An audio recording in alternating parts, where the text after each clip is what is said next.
একটা ফ্যামিলিকে ধ্বংস করার জন্য বেশি কিছুর প্রয়োজন হয় না। একজন নেশাগ্রস্ত লোক থাকলেই সেই ফ্যামিলিকে ধ্বংস করা যায়। আপনারা যদি আপনার আশেপাশে এমন কোনো শত্রু থেকে থাকে যে কারো আপনি কোনো ক্ষতি করতে চাচ্ছেন, তাহলে আপনাকে বেশি কিছু করতে হবে না। তার পরিবারের কোনো একজনকে নেশার দিকে ঝুঁকিয়ে দিবেন, তাহলেই দেখবেন সেই পরিবার ধ্বংস হয়ে যাবে। এই যে দেখেছেন, এই লোকটাকে দেখে কি মনে হচ্ছে? মনে হচ্ছে না সে পাগল?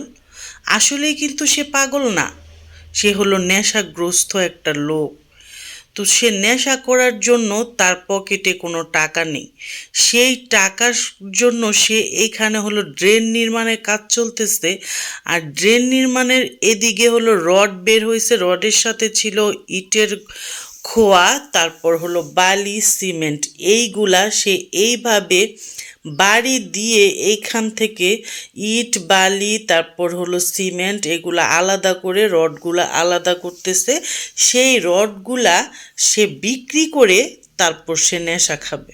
তার কিন্তু পেটের ক্ষুধার ধান্দা নাই, সে হলো নেশা খেতে হবে। তো একটা নেশাগ্রস্ত মানুষ পারে না এমন কোনো কিছুই নাই।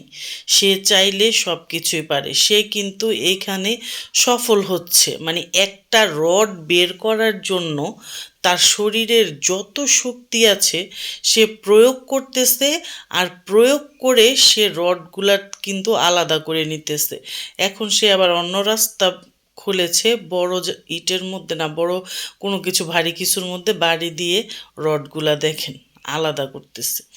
নেশা খাওয়ার জন্য মানুষ এত কিছু করতে পারে, তাকে দেখে পাগলের মতো মনে হচ্ছে।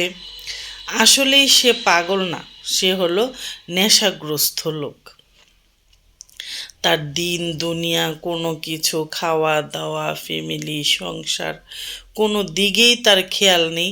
সারাক্ষণ পথে পথে ঘুরে, পথে পথে ঘুরে দেখে যে কোথায় কিছু টাকার ব্যবস্থা করা যায়, তারপরে কারো কাছ থেকে টাকা হাতিয়ে নেওয়া যায় কি না, কোনো কিছু এদিকে সেদিকে পড়ে আসছে এগুলা নিয়ে বিক্রি করা যায় কি না, তারপর কারো কোনো কিছু চুরি করা যায় কি না, এইসব করে। এই যে দেখেন, সে কিন্তু এখানে গর্তের মধ্যে নেমে গেল।